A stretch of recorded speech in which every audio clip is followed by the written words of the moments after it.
जब कभी भी गर्दन में चोट लगती है या फिर अपर बैक में चोट लगती है, फिर लोअर बैक में चोट लगती है, तो अक्सर जहाँ चोट लगती है उसके नीचे की वीकनेस होती है, लोअर लिम्ब में या फिर अपर लिम्ब में। अगर अपर कॉर्ड में इंजरी होगी तो फिर अपर लिम्ब और लोअर लिम्ब दोनों में, या फिर लोअर सर्वाइकल कॉर्ड इंजरी है तो फिर लोअर लिम्ब वीकनेस होगी, या फिर डॉर्सल स्पाइन इंजरी है तो लोअर लिम्ब वीकनेस होगी।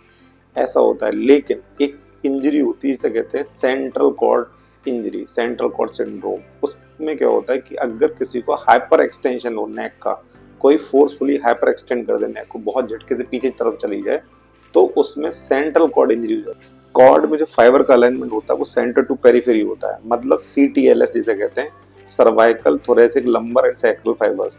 तो जैसे जैसे अगर किसी को सेंट्रल कॉर्ड इंजरी है तो पहले सर्वाइकल फाइबर इम्पिंज होंगे, तो उसके वजह से अपर लिम्ब वीकनेस होगी, लेकिन लोअर लिम्ब में कोई प्रॉब्लम नहीं होगी।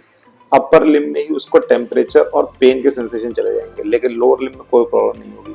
इसीलिए ऐसे पेशेंट में उल्टे फीचर होते हैं, अपोजिट होते हैं, या पैराडॉक्सिकल फीचर कहते हैं अगर स्पाइनल कॉर्ड इंजरी हो।